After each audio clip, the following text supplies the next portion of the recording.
Good afternoon, everyone, and welcome to today's webinar, Fundraising in the Age of the Coronavirus and How Nonprofits Can Navigate Turbulent Times. We are excited today to have Bill Stanikevich from the Fundraising School here to share his knowledge and expertise with us today. But before we go any further, I just want to take a brief moment to review the functionality of our Zoom webinar. Right now, I have everyone on mute to avoid background noises that may distract us from listening to the webinar. And for this presentation today, we will not be using the chat function, but if you have a question, please enter them in the Q&A box. And you can access that by clicking the Q&A function at the bottom of the Zoom window. If you see a question that is similar to yours, or one that you would like to make sure we get to, you can thumbs up the icon to the left of the question, and that will move the question up to the top of the queue. I will monitor the Q&A box throughout our time today, and we will take a moment at different points in Bill's presentation to answer any questions that come up. And by any chance we don't get to all the questions by the time we finish at 3:15, we will answer them offline and follow up via email and post it up on our webinar file up on our Google Drive. So with that, I will invite Ann Coffey, our CEO, to say a few words before we begin. Ann? Thank you, Merv, and thank you, Bill, for joining us today. I want to welcome everyone. And as Merv said, we're 250 strong, which is a full house. So glad you all could be here today. I want to start off by thanking our members and supporters and board of directors who enabled us to bring you this important workshop today. We're grateful to be able to make available free of charge some of the very best current thinking about fundraising in a crisis. So here's my brief membership pitch. It's the collective coming together in our membership community that make it possible for CMPE to be here for you when you need us most. So if you are not a member or you've let your membership lapse, please join us. And if COVID has impacted you greatly in a way where you think you can't afford this, please contact us and we will work with you on your membership so it can work for you as well. I also want to take a moment to remind you of the many CMPE offerings that are available to you. We have our almost daily e-news, and we also have an outstanding COVID resource list that is updated daily. And you'll find topics ranging from cash flow and planning to management leadership to self-care. And we've taken it even a step further. We're offering pro bono consulting for a more customized assistance process. So I want to give a shout out to the consultant partners who have helped make this possible. Thank you all if you're on this call. And finally, we want to invite you to join our nonprofit community connection group on Facebook. This is where you can share and learn from your peers and where together we will begin to explore our future. So you can see we're here for you. So thank you for sharing your ideas, giving us ideas, and keeping us informed about what you need most. And thank you again for all that you do for the community we love. Merv, I'll let you take it from here. Great, thank you, Ann. As Assistant Dean for External Relations, Bill Stanikevich oversees communication and fundraising for the Lilly School of Philanthropy, while also directing the Fundraising School. Bill also serves as core faculty member, teaching graduate and bachelor level courses on philanthropy and fundraising. Bill's professional career spans philanthropic, public, and private sectors. He served for 17 years as the president and CEO of the Indiana Youth Institute, a statewide nonprofit devoted to healthy young development and academic achievement. Bill's 10-year media career included being honored as the Indiana Sportscaster of the Year, and his media skills have been utilized throughout his professional career appearances on Good Morning America and ESPN, as well as numerous state and national newspapers. I also want to take the opportunity to mention that we've had a long-standing partnership with the School of Philanthropy for many years. And for those of you who have participated in one or more of the fundraising courses we've done with them in the past, you all know firsthand the high level and the high quality of the educational experience.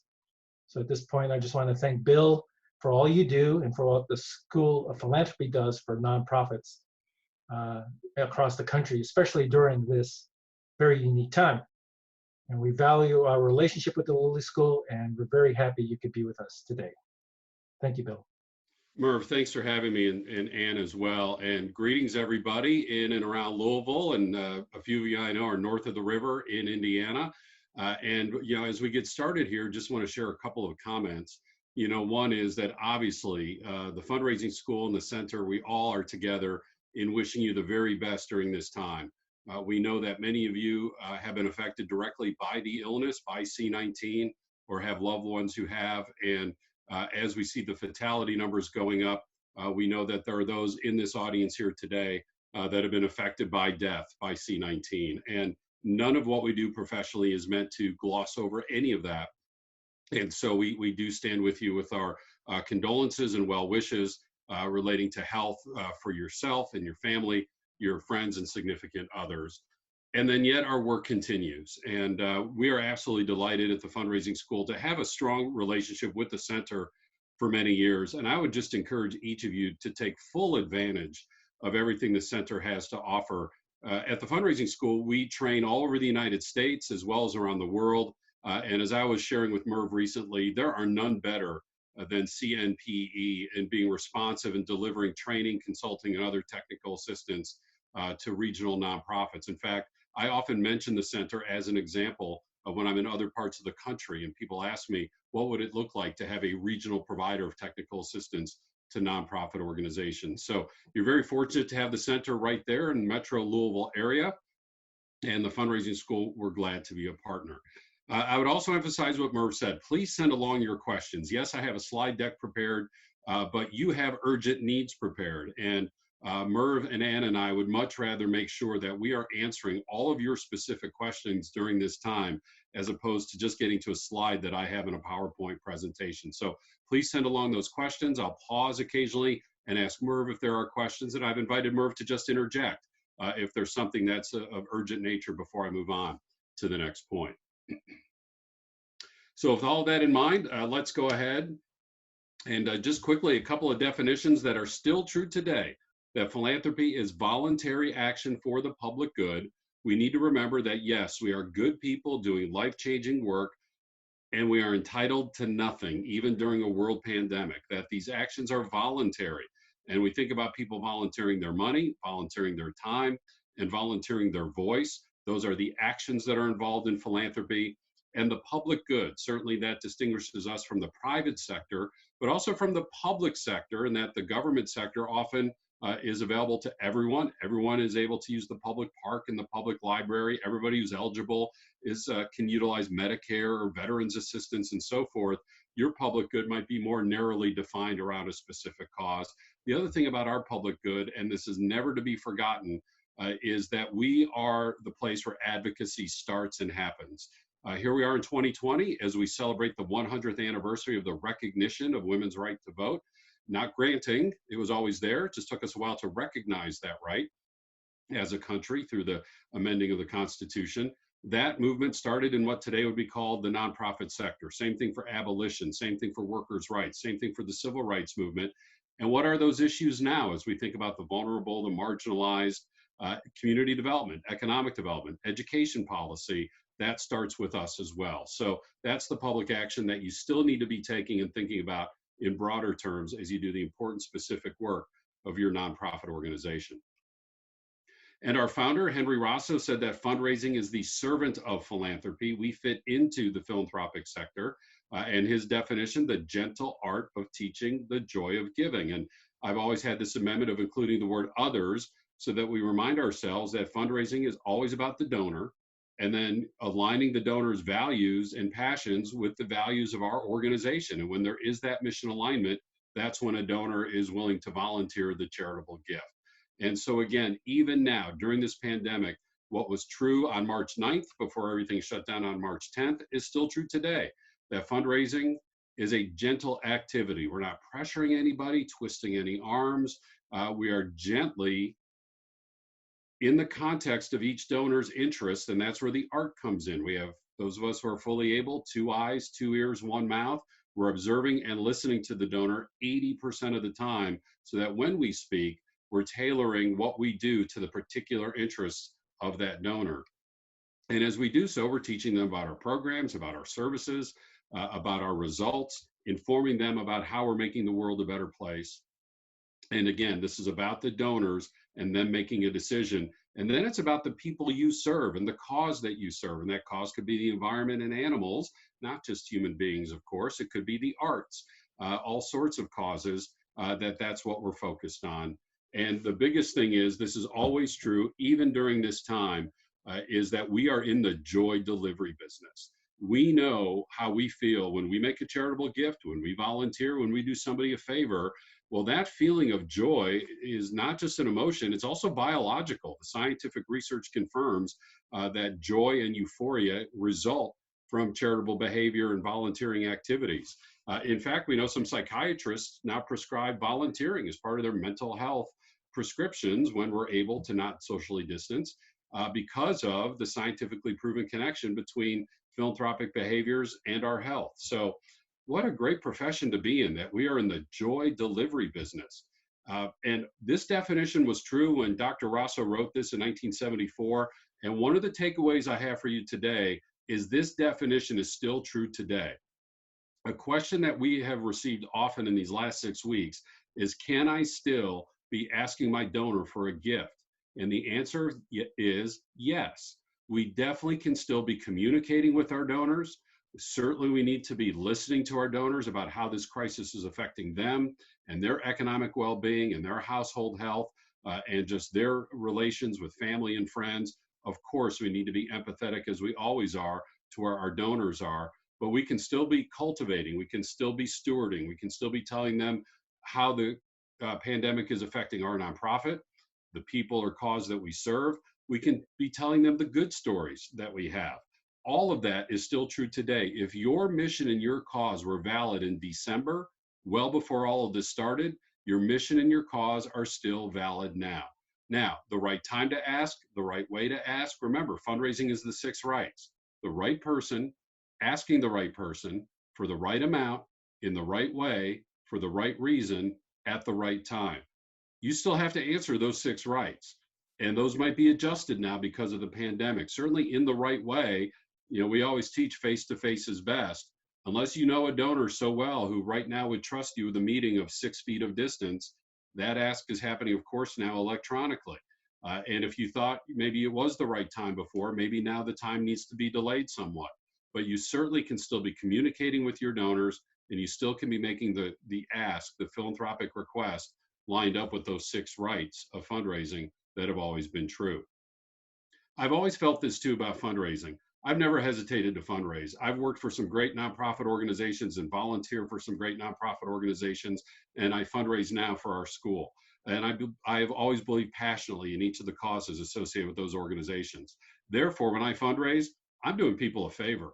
I'm meeting people with similar values and similar passions, and I'm providing an opportunity to connect with their desire. My philanthropic request is a bridge between their desire to make a difference and the opportunity that our organization presents. That is not only still true today, I think that's even more true today. People, of course, are stressed and they're anxious and they're worried. And yet here you come talking about your nonprofit organization, even with your stresses and your challenges of your nonprofit organization. But hopefully the stories of life change, a community change that you're engaged with, people are looking for those hopeful messages now. And philanthropy, if nothing else, is about hope. We have the audacity to believe that we can make the world a better place. Now more than ever, we can be doing our donors a favor by just keeping them informed of our work, even keeping informed of our challenges.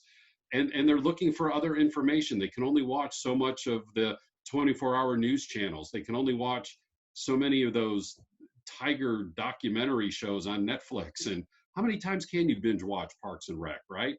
We're bringing them that additional information to help them during this time when we're all sheltering in place. So don't hesitate to fundraise. Certainly be sensitive and empathetic to your donors. But if you feel the time is right, you can still make that philanthropic request.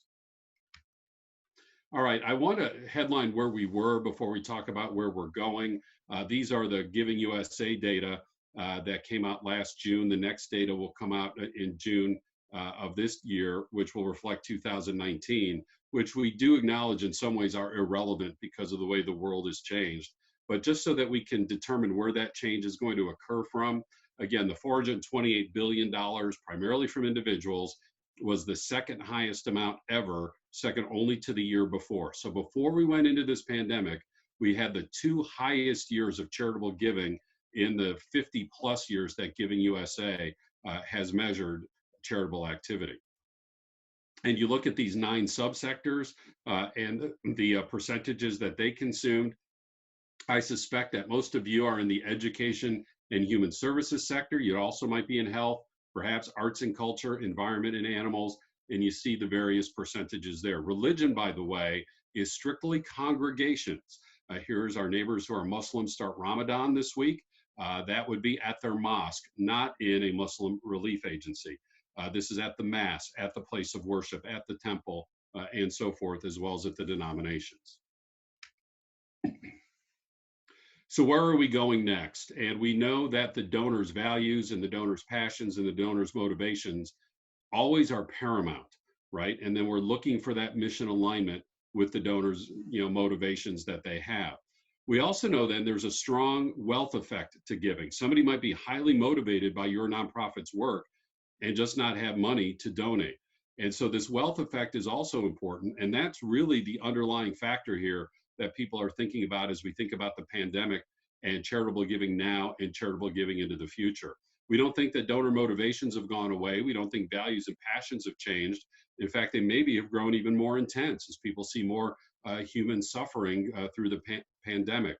But this wealth effect is important. And the first statistic to keep in mind is the S&P 500, the stock market, not the Dow, not the Russell, the Wilshire, but the S&P 500. And the reason is these are primarily larger stocks that don't have huge increases when the economy is doing well, but also don't have huge consistent decreases when the economy bottoms out. Basically, charitable giving tracks the S&P 500 on an annual basis. So if you look at the S&P from January 1 to December 31st, if the S&P goes up, the following calendar year, charitable giving is expected to go up. Not necessarily by the exact same percentage as this line graph shows, but definitely in the same trending direction. Similarly, when the S&P 500 goes down, charitable giving the following year tends to go down. So we need to keep an eye on the stock market as a key indicator throughout this pandemic and as we think about planning for our fundraising for 2021. And we need to keep in mind that these wealth effect indicators, it's kind of like the weather forecast. We have rain here today in central Indiana. But, back in the day when we used to have meetings and used to go out to meet people in person, if your local weather folks from Louisville said there's a 30% chance of rain, would you grab the umbrella? Or would you be like me and think, well, that's just another umbrella I'm going to donate to the meeting space because I'm going to forget to bring it back with me. So I'm not going to do that. 90% chance of rain, I'm going to grab the umbrella, right? So these wealth indicators of giving are just that. They're not guarantees. They're just information we need to keep in mind as we think about where donor behavior might be now and in the future.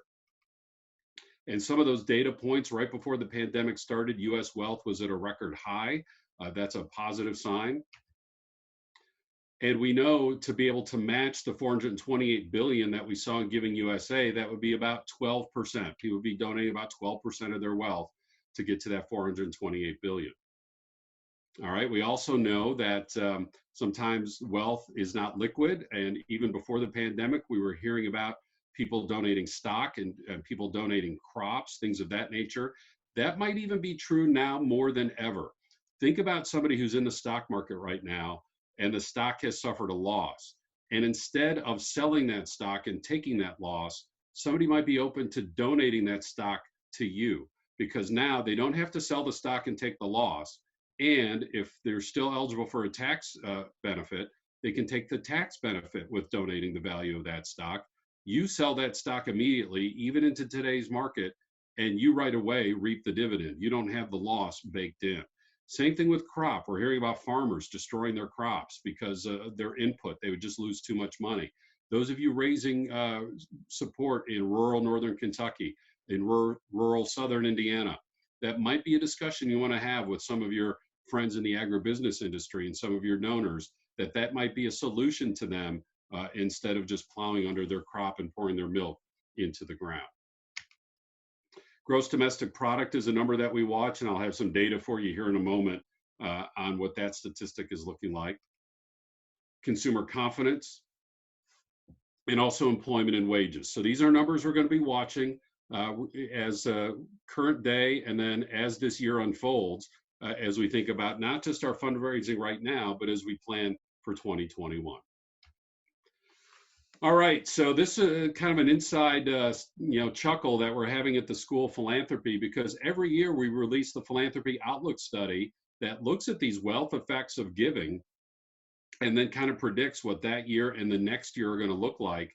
And we issued the Philanthropy Outlook study in middle of February, and less than 4 weeks later, the world as we knew it ended, and economic life changed in fundamental ways. But we think it's still important to look at these baselines to see where we thought philanthropic giving was going to go, because depending on how quick the economy rebounds will determine how close or not we will be to these individual projections. So will these projections hold as is?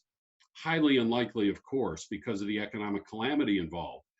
But the sooner we have an economic rebound, which of course is an open question that nobody knows the answer to, but the sooner we have an economic rebound, the sooner we can start approaching these numbers. So they're still important to have out there as a baseline. And Merv, I think maybe after this slide, I'll see if we have any questions, since we're talking a lot about the wealth effect of giving.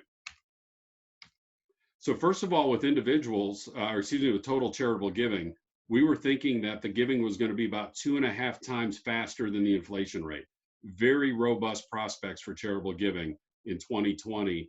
And then these two numbers you see here, the 4.8, that would be more than twice the rate of inflation. This 5.1% is on top of the 4.8. So you can see how robust, due to the wealth effect of giving, we were predicting charitable giving was going to be. So again, the faster we have economic recovery, the more we can approach these numbers. The slower we have economic recovery, obviously not as much.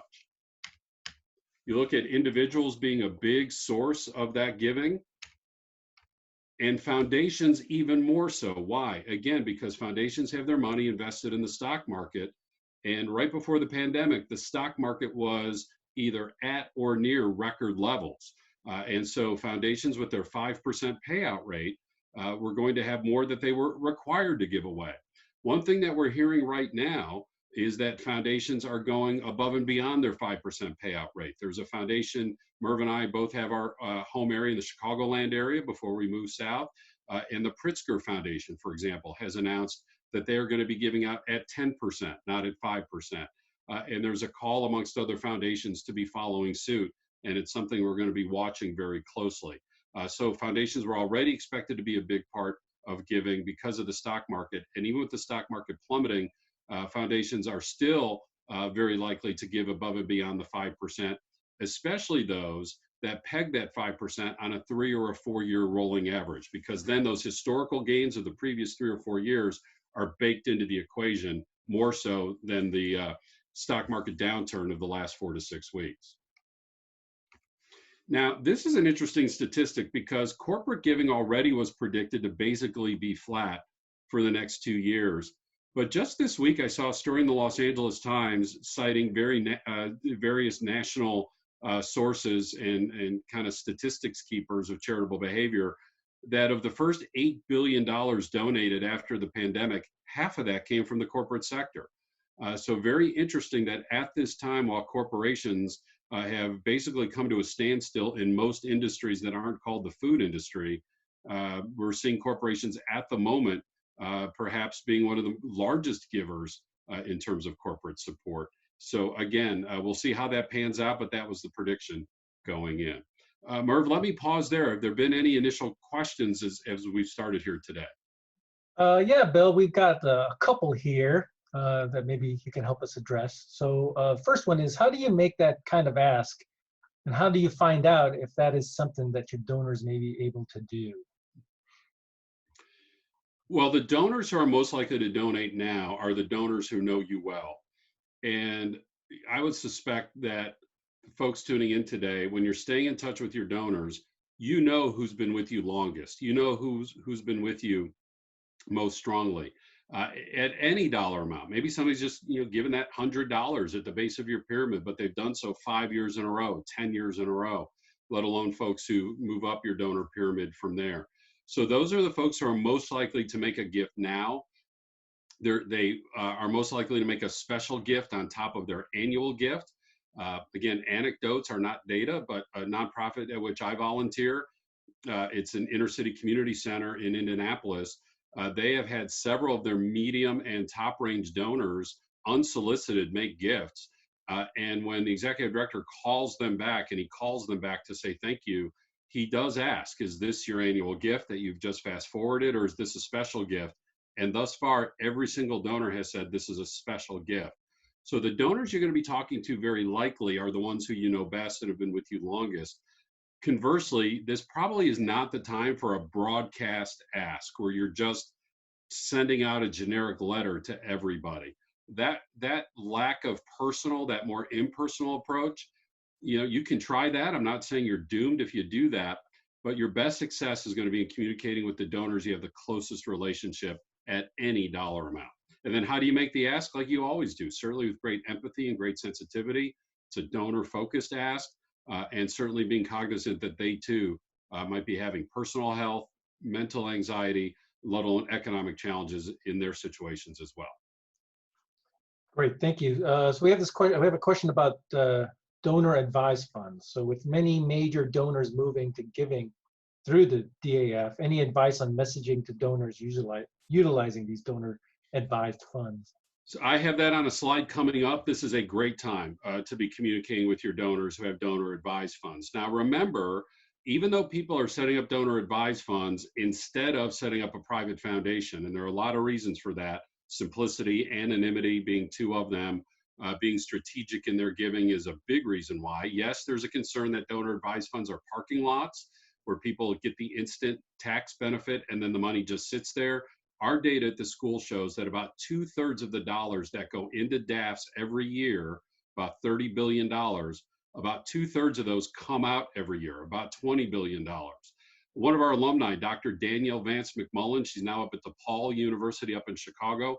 Her research with a colleague shows that actually during economic downturns, charitable giving from DAFs goes up and goes up considerably. And we really shouldn't be surprised. It's a very intuitive finding in my view, because again, folks who start DAFs by and large are very strategic donors. They're putting the money there so that they can think longer about how their gift can make an impact. And now that the need is obviously greater during an economic calamity, those strategic donors step up. Danielle's research demonstrates that.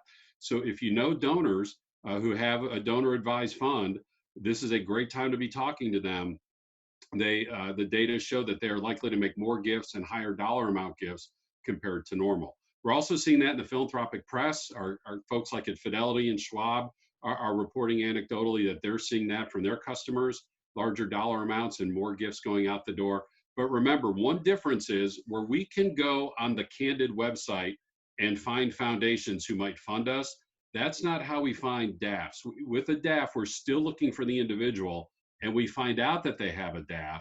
We don't go, there's not some online repository of DAFs whose guidelines might meet our nonprofit. But absolutely, DAFs, this is a time, according to Dr. Vance McMullen's research, that are even more prominent in making charitable gifts. All right, let's see, we've got a next question here. How do you best handle a situation where what your organization actually needs at this time, i.e. operating funds or a marketing project, doesn't exactly match what the donor wants to give, which is direct client interaction?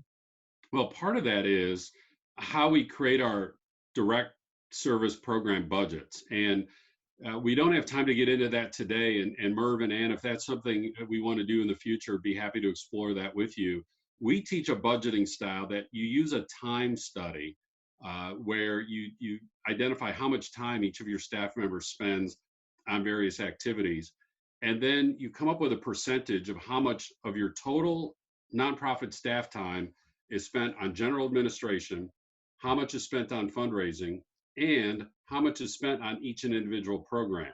So let's say we have a youth agency and that has a basketball league and also has an arts and crafts center. Keep it simple. Those are the only two activities that they have. You would ask every single staff member to estimate how much time they spend on general admin, how much on fundraising, and how much in those programs. And what you'll see is the vast majority of your staff time is actually going to be spent on those two programs. Let's say that 40% of staff time is in the basketball league and 40 or 35% is in the arts program. You can charge 40% of your salaries to the basketball league. You can charge 35% of your salaries to the arts program. Same thing with your rent. Same thing with your utilities. Any of your indirect costs can be shifted into the program based on those percentages. That is a very legitimate way to fundraise. And therefore, if I'm a donor and I make a gift to the basketball league, I now have helped you with your indirect costs somewhat. If I've made a gift into the arts program, I have helped you with your indirect costs somewhat. And so how we set up our budgets can help with that. Even still, whether you've done that or you haven't, and now here we are today in late April, and you don't have that in place and you still need to fundraise, your best opportunity very likely are going to be your closest donors who understand you the most, that they will understand you still have rent and you still have phone bills and technology bills and things of that nature, even while we shelter in place. Those are the donors who are most likely going to be open to an appeal to your need to fund your indirect costs, while understandably, so many donors are interested in funding your direct service now more than ever. Great, thank you, Bill. So next couple of questions have to do with the corporation stat that you have up here. So for corporate donation numbers that you mentioned, is the actual results you're seeing heavily influenced by the amounts being given to community COVID funds? We here in Louisville have one called the One Louisville Fund. Yes, absolutely. It's definitely slanted towards the human services right now. I think about here in Indianapolis, corporations have come together to donate $1.6 million to our food bank, which does actually serve parts of Southern Indiana. It's called Gleaners. So no doubt, a lot of that is driven by sector, and therefore some of the other subsectors can face a different type of challenge right now compared to human services. What we know is this, is that in a typical year, when the economy is fine, the economy doesn't have to be great, the economy can just be fine. Charitable giving tends to go up about 4% a year, about twice the rate of inflation. During those normal years, human services go up about 2%, about the rate of inflation.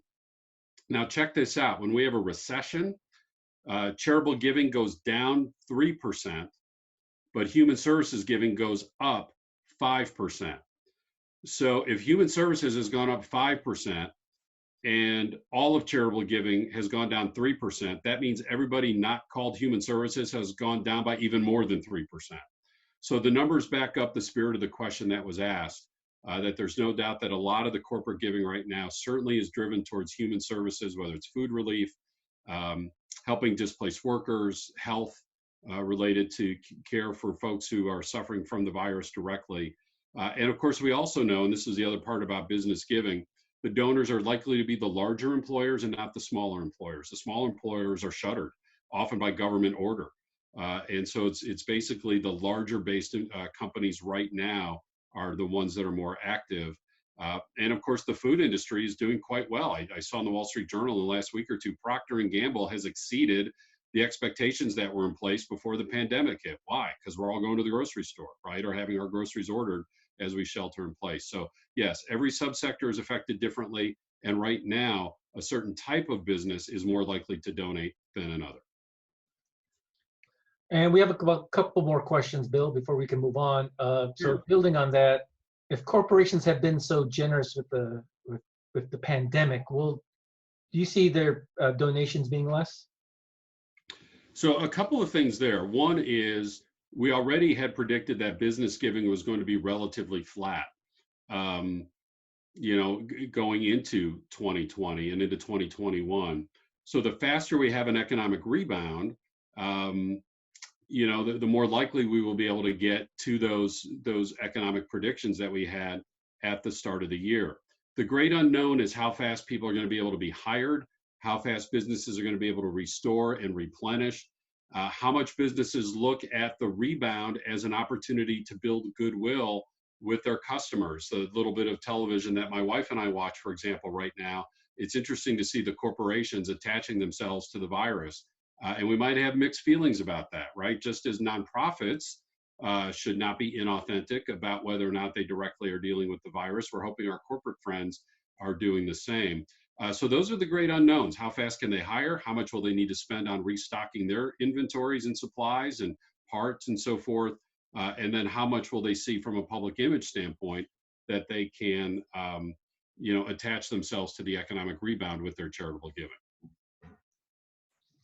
All right, so our last question here, I think has to deal with the question that was referenced earlier around making the ask and how do you find out if that's something your donors will be able to do. So what are your thoughts about organizations that are relatively new and seeking new connections with donors? And there's some fundamentals in place for new organizations that still apply today. First of all, for all nonprofits, your first donors and your first fundraisers need to be your board of directors. We all need to have 100% board giving. If for no other reason that other donors are going to say, oh, tell me about your board, how many of them are donors? And if not everybody's giving, that could really dampen prospects of fundraising from others. The board is the legal representative of the organization, legally responsible for the organization. And it's kind of like somebody who maybe owns a family-owned coffee shop and you see them always holding a cup of coffee from McDonald's or Starbucks or Dunkin' Donuts, and you think, wow, they don't even drink coffee from their own shop. Why should I? That's a donor who doesn't donate. So we need 100% board giving. That's especially true of our newer nonprofits. Your board should be your first source of revenue and then reaching out to others. Attracting new donors right now, candidly, that's going to be difficult. That's going to be extraordinarily difficult. The greatest likelihood of donations now are from people who know you already. So I wish I had a better answer than that. I wouldn't dissuade you from trying. I would just keep my expectations in check due to the current economic climate. So there's a follow-up in addition to that. Okay, moving ahead then. Oh, sure. Someone just came in with a question, Bill, that kind of echoes that question. So this person's organization has not yet made an ask for individual donors and would have been starting their first fundraiser in early April. How do you recommend they tie up their need for general operating funds with their new need for help weathering the storm? In your first fundraising ask, you definitely are going to need to address the current situation. It's going to be a challenge. It's going to be, that might be the hardest money to raise right now is from new donors.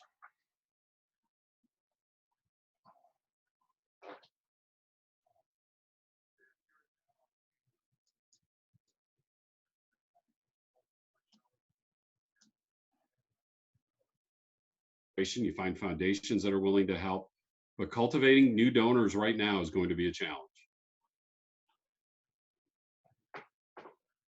Okay, that's okay. Yep. All right. Well, I touched on some of this already, so I'm not going to spend too much time on this now, but this is the slide that backed up the point, one of my answers.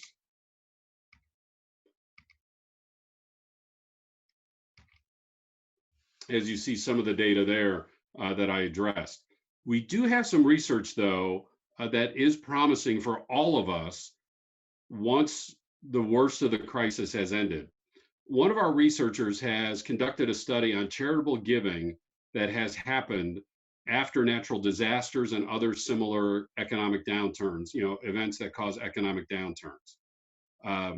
Things like hurricanes and tornadoes, earthquakes, tsunamis, economic recessions, 9/11, things of that nature. And what this research shows is that when people make a charitable gift in response to an economic downturn, in response to a natural disaster, some other event that causes economic calamity, they often give that gift in addition to their normal charitable giving. So again, to keep the number simple, if I were to fit into this trend that the research found, let's say I donate $100 a year. and the Ohio River overflows and floods Louisville and southern Indiana. Great calamity, great economic harm. And I see the ad on TV asking me to text a donation. And I text $10. Research would show that that $10 is above and beyond my normal $100 of giving. But here's what the research also shows.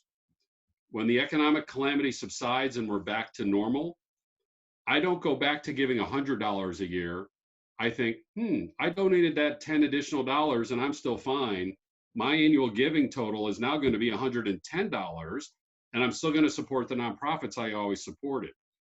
It's called lift and shift, that the event situation that causes the economic downturn causes us to lift our charitable giving, but then we shift our charitable giving back to our nonprofits that we support at that higher level.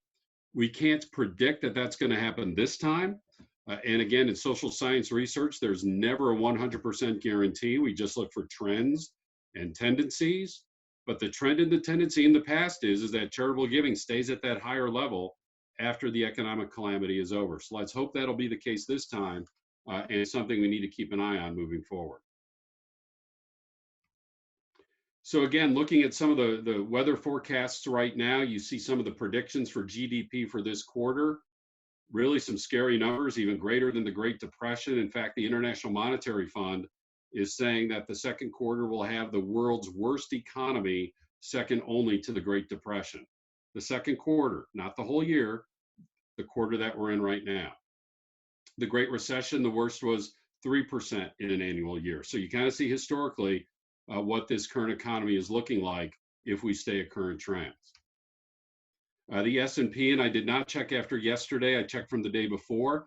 This is actually, in one respect, a very promising number. When you think about all that we've been through, and the fact that the world economy, not just the Louisville economy, not just the Commonwealth, not just the state economy, not just our national economy, the world economy has basically ground to a halt. And our S&P has only lost 15% of its value as of 2 days ago. Now, I know it had a downward turn yesterday, so it'd be a little bit more. Well, when you look at 2736 for the S&P, that's roughly where we were at the end of May 2019, almost about a year ago. And I remember May a year ago thinking, wow, stock market's doing pretty well. And so if we're looking for a silver lining, it's that this number here is not any worse than it is, and is therefore doesn't have as far to go to get back to where we were before this all started. Now, as we speak here, maybe the floor is falling out of the market. Who knows? It changes day to day. But I take some is just yet.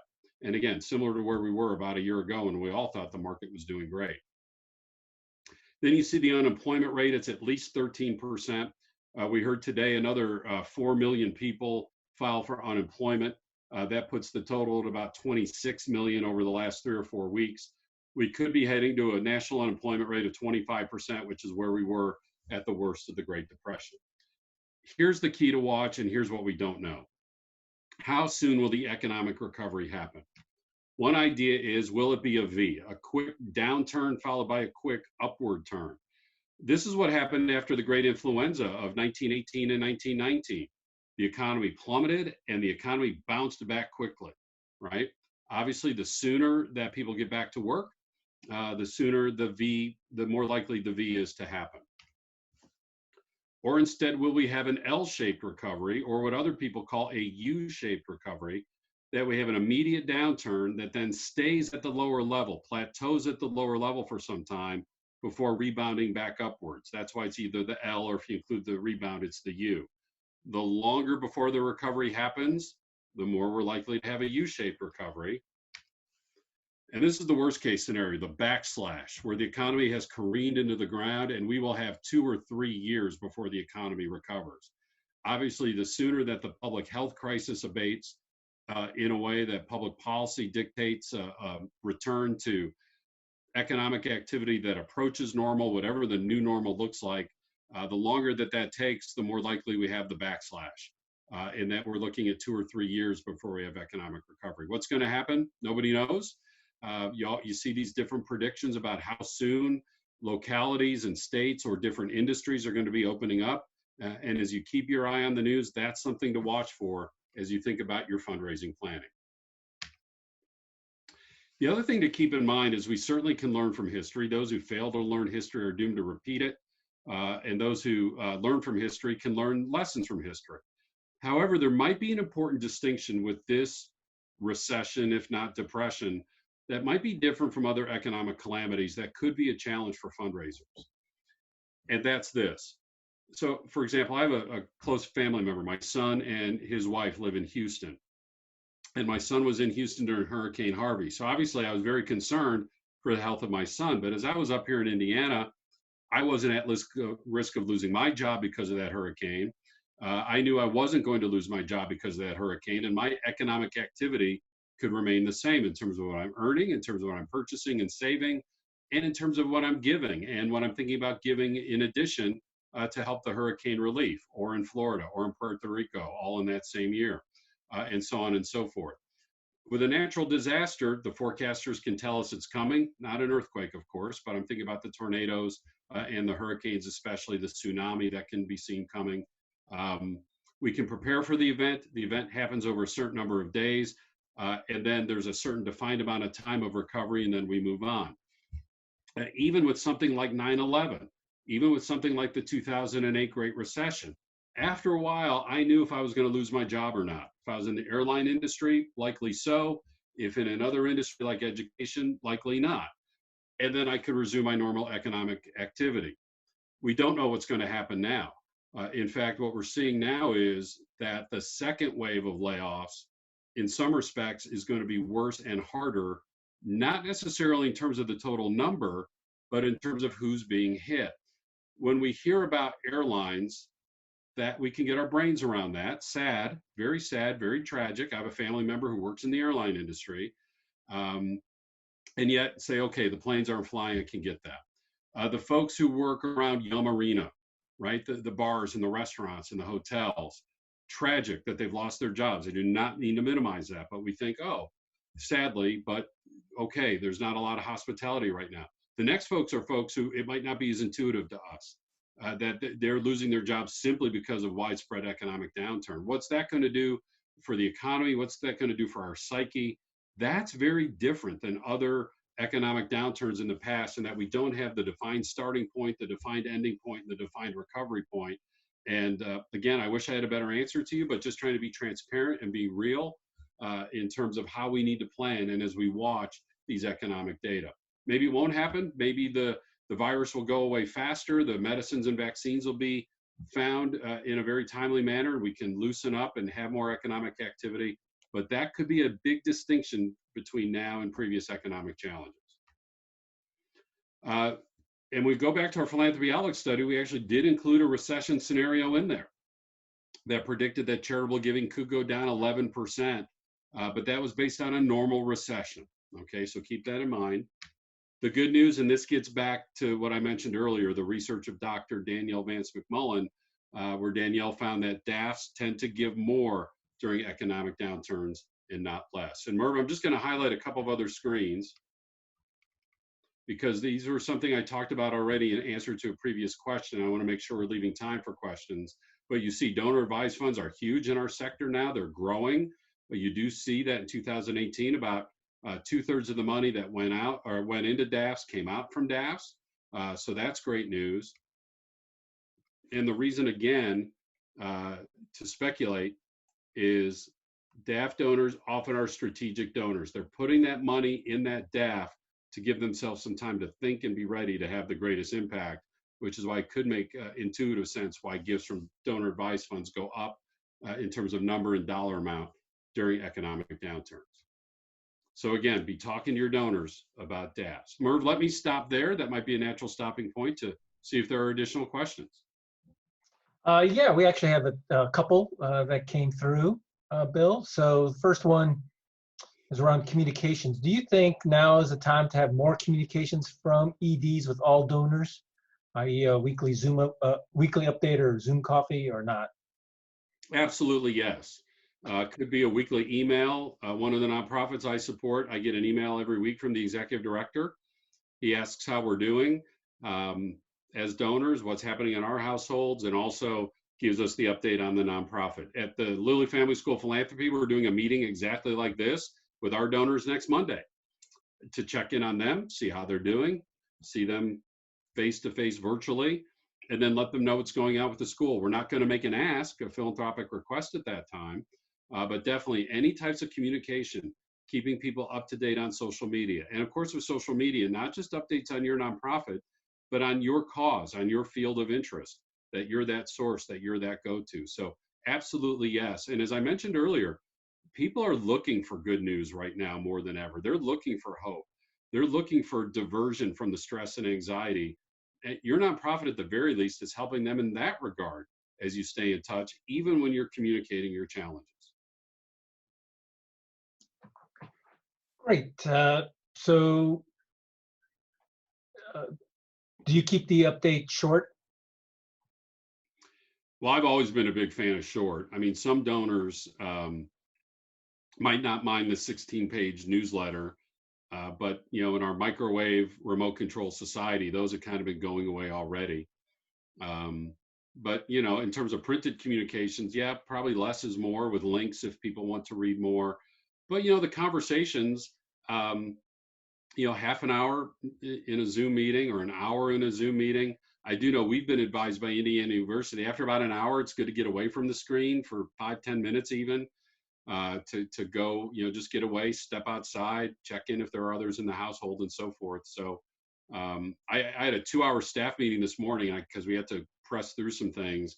And there's no doubt the last half hour of the meeting was in some ways the least productive. So, being mindful of that the screen makes things convenient, but the screen also can be mind melting in some ways as well. All right, we have a question here about virtual events. Since large in-person events have been canceled, what are some suggestions do you have on conducting successful online charitable events that could possibly replace those annual fundraising events? Yeah, we're looking for some good ideas ourselves. This question comes up all the time. And first of all, let me say this. I'm not sure what the guidelines are in Kentucky, but I know in Indiana, the golf courses are still open. And the PGA is talking about resuming their professional sports season in June, because golf by nature is a social distancing activity. Nobody can hit it into the woods as far as I can. I can attest to that. But obviously you're going to need to check with your local course, check with your local government officials, public health officials, of course. So, definitely don't rule that out, especially as, we go through phase 1, phase 2, phase 3 of reopening, if and when that happens. We also have a member of our board of visitors. She resides in New York City, and she told us that people have been replacing their galas with virtual get-togethers, trying to find some ways to have fun with games and contests and auctions. And she said, at least in the New York City context, in some ways it's welcomed, because in a city like New York, and I've also taught down in Miami where this is true, I've heard this is true in Los Angeles, I wonder how it is in the Louisville area, that people just get invited to so many special events and so many galas that, at least for right now, folks are welcoming the online opportunity. Of course, they don't have much of a choice. They have to stay at home. But this is going to be an interesting inflection point in fundraising that, and this is all over, some of our donors might actually welcome an online special event so that they don't have to be away from their family, be away from their home, rush away from the office and so forth for our event. So I would encourage you, give it a try, see what happens, try to keep it fun, try to keep it engaging, maybe have some games, have some contests, still have your testimonials from participants, certainly make your philanthropic request, and then let the center know what you're finding, because we're going to be able to learn from the rest of you. It's very uncharted territory right now. But as I've said before, and I'll repeat in this session, the bad news is we don't have a playbook for what's happening right now as it pertains to fundraising. The great news is we get to write the next one. Think of James Madison writing the US Constitution. Think of Thomas Jefferson writing the Bill of Rights. That's us. We get to do that right now. So that's the exciting part of this. Try that, experiment, see what you learn, and you can always make the next one better. Well, that's great. I love it. And, yes, please let us know. I think this is a great question to post on our Facebook page. So, invite people that are on there to submit any ideas or suggestions so that we all can learn from what you're learning around this area. So additionally, Bill, with that question, should an outreach and virtual events tag on and quote unquote ask? I would. I mean, I think people expect to go to a fundraising event knowing that that's going to happen. And I think the rules still apply. Do so with great empathy, with great sensitivity. Let the attendees know that this replaces an in-person special event that your organization depends upon. Certainly make that part of your case. Certainly not with gloom and doom, not overly negative. Again, the whole warm glow approach to fundraising almost always is the best approach. Your financial need is never a way to lead. Donors usually are not inspired by that. Your way to make a difference because of their financial support, that warm glow ask is, according to Andreoni and List and others, is almost always the best way to go. And it gets back to, remember the hardest part in fundraising isn't making the ask. In fact, I've always found it, easier because I'm doing somebody a favor when I ask them for a gift. Remember, maybe the biggest challenge in fundraising is getting the meeting. Maybe the biggest challenge is getting them to attend your virtual event. Because if they say yes to the meeting, if they say yes to the virtual event, they're expecting to be asked. They know what you do for a living. Those of you who've attended courses that I've teach, I've said this before. No donor, when you make the ask, has ever said, "What? I didn't know that's where this was going. Wait, you asked people for money? I had no idea." Said no donor ever who's accepted a meeting. That's true when they attend special events. I would be willing to guesstimate that it'll be true about your virtual events as well, if they understand it's a fundraising event. Great. That's all the questions we have for this go around. All right, I guess the last big point that I want to make, and I'm being mindful of our time with maybe just about 15 minutes or so remaining in our session, is your nonprofit board now more than ever. Your board is the legal authority of your organization. They are the closest volunteers to your organization. They are the governors of your organization. We talk about right now all the states turning to their governors. Your board, they are the governors of your nonprofit organization now more than ever. And you need them more than ever to really step up and help if they aren't doing so already. So I would encourage you in that regard. We know that board members have these areas of responsibility: monitoring, boundary spanning, and conforming. We see the individual bullet points listed there of all their responsibilities. And that includes, if I can get my pointer to work, charitable giving and fundraising. But we can help our board members understand that this is not their only responsibility or feel pressured of this responsibility when they see that this responsibility is simply one on a larger list.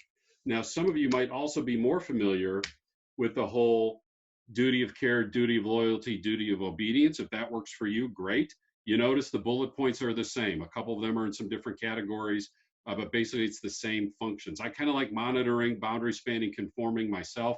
Those titles are a little more intuitive to me, but either way, help your board understand the responsibilities, including charitable giving and fundraising.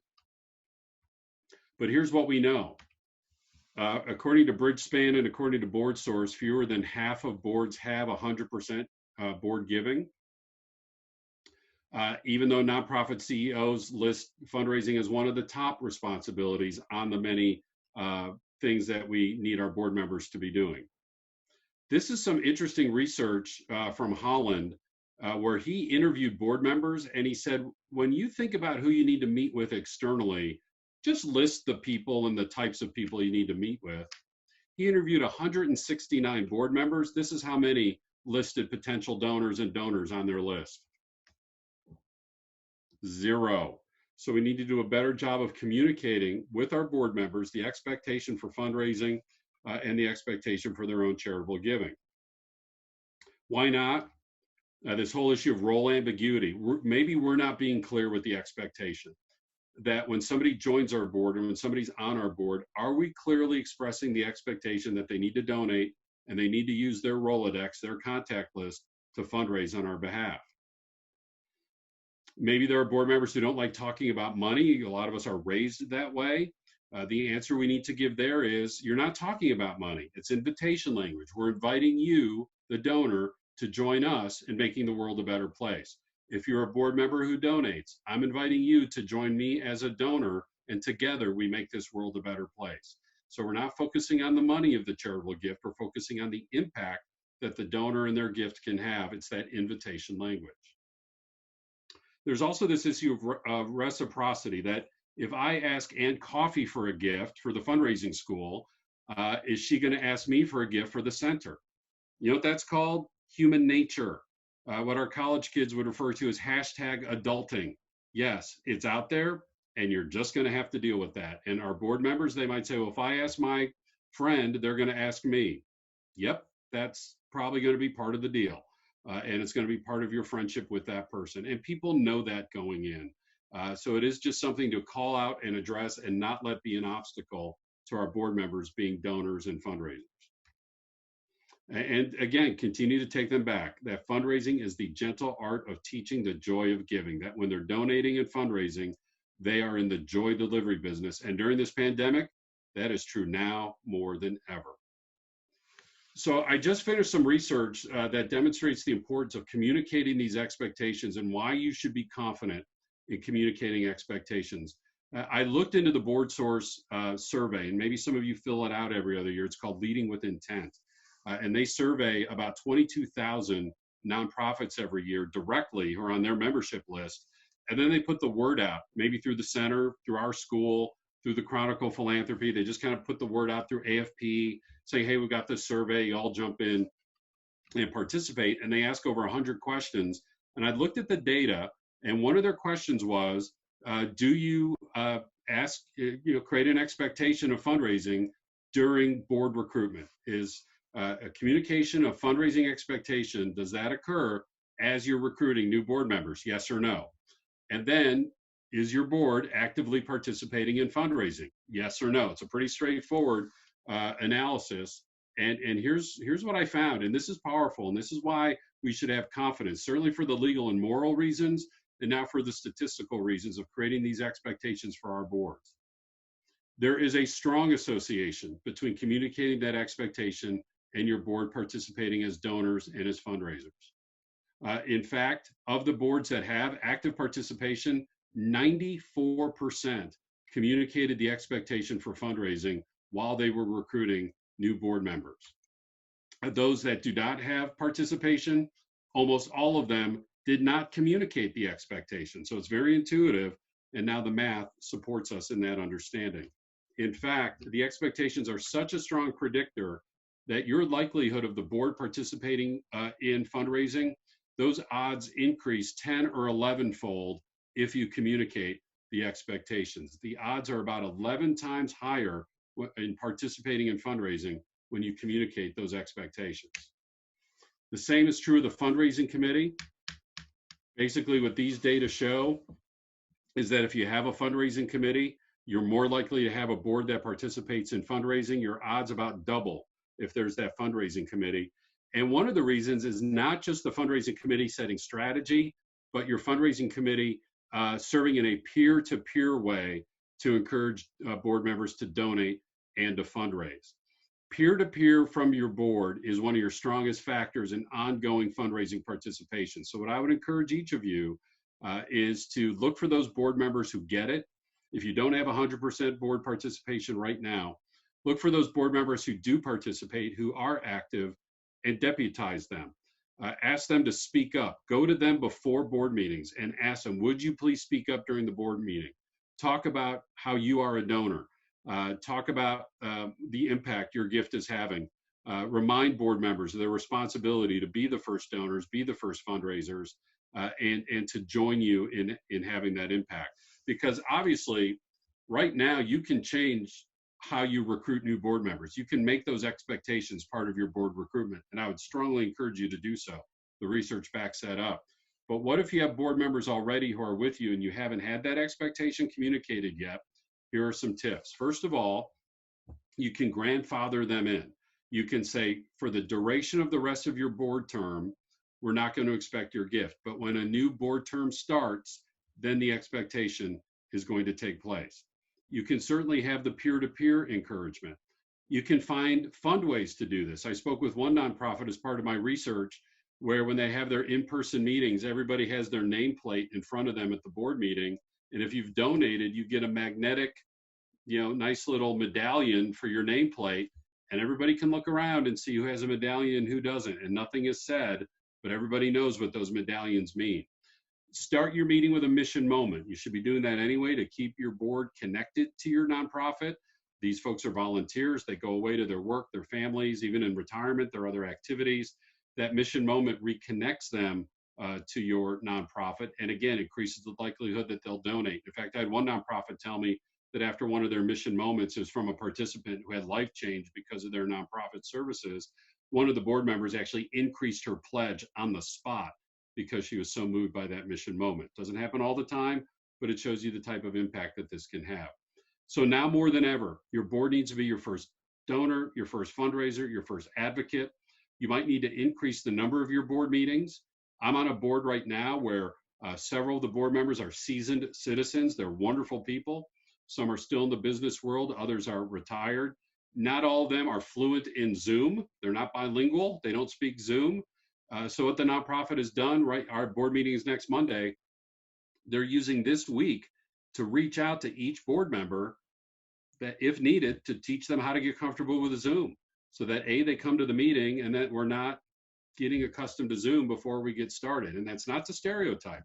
We might have all of our board members are comfortable with Zoom, but in case they're not, the nonprofit is taking care of that this week so that we're ready to hit the ground running with our meeting next week. So you might have to have more board meetings right now. You might need to teach some of your board members, maybe not, but you might need to teach them how to use Microsoft Teams or Skype or Zoom, whatever you're using, but now more than ever to help you through this crisis.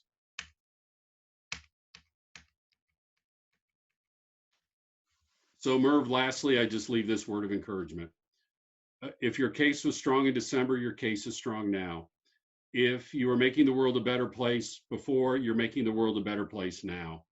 That philanthropy at the end of the day is a sector of hope, even when we deal with the world's worst injustices and worst calamities and most challenged health situations and people who are marginalized and issues and causes that are marginalized. We're still a place of hope because we have the audacity to believe that we can move the needle forward, and if not solve the problem, not fully help restore somebody as we serve alongside them, that we can at least help with progress and show improvement. And if that was true before, that's true now. And it's not to say that's going to be easy. In fact, it's going to be hard. But remember, this is the time when leadership is called for. And if things were easy, we would not need you to lead. Anybody could do what you're doing if things were easy. You'd put the fundraising plan in place and you'd go away for 3 years and let the plan implement itself and come back 3 years later to drop the next plan. Fundraising is always a challenge, now more so now than ever, and that's when leaders step up. So I would encourage you, make sure you're taking care of self-care, make sure you're taking care of yourself, make sure you're taking care of your household, get some cotton candy in your life, watch the Tiger Show or whatever is fun for you, a podcast, get out if you're able to walk in healthy social distance ways, make sure you're taking care of yourself. And know that we all know that this is hard, and the center is there for you with their resources, free consulting, sessions such as this and other resources. The fundraising school, we have our free resources as well that we invite you to take care of.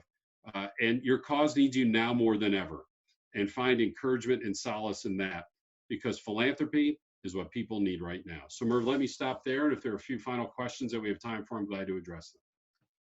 Thank you, Bill. That's terrific. We really appreciate not only the presentation, but your words of encouragement there.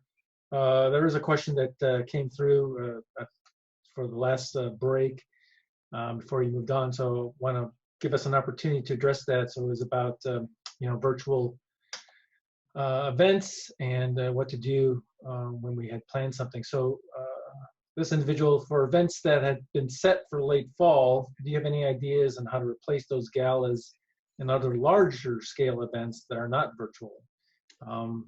Whereas we look towards the fall in the future, I think traditional galas will be difficult to execute, even if the economy is on an upturn. We're all answering that question right now. People have seen the national news. I'm sure the University of Louisville, Bellarmine, others are IU Southeast are all wondering the same question. Will we be back on campus in August, or will we be online? We've been told by Indiana University to be ready to teach online if necessary. At the fundraising school, we've canceled all of our in-person trainings for the rest of 2020, except for those that happen at our home site in Indianapolis starting in late August. So nobody really knows. The good news that you have right now is you have time to plan, be planning for a backup plan. Right now, the future belongs to people who use this time now, not just to address the immediate need, which is urgent and huge, and I get that. But as much time as possible, and this is where your board can help you, those of us who use this time now to plan for the future are going to be best positioned for the future. So you're like the rest of us wondering what in-person events we're going to be able to have in the fall. Good news for you is, like us, you have some time to develop that backup plan.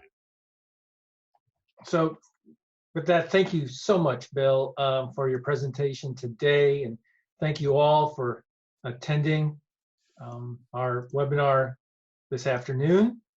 By tomorrow, we will send you a copy of any handouts or slide deck and the link to the recording of this webinar so you can review or share it with those who you think could benefit from the information today. Once the webinar ends and you log off, a link to a feedback survey will also appear. So if you could, please take a couple minutes to fill that out. And finally, we have a few more webinars coming up. Next Tuesday, the 28th, we will have Tucker Oldham from Advanced Business Solutions to talk about remote working tools. And then next Thursday, the 30th, the 7 county services will present on mental health and the pandemic. And then the following week, we'll also have webinars on scenario planning and the PPP forgiveness. So as always, we will share the registration information via our email and e-news. So if you haven't signed up yet, please do so. And as always, as Ann had mentioned earlier, hop on to our online resource list to check out various resources. Ask a question on our nonprofit community Facebook group page where people can share and connect virtually. And then also hit us up on our 1-hour free consulting that we're offering right now. So all that information can also be found on our website. So with that, again, thank you, Bill. Thank you, everyone, for joining us. And we will see you all again next time.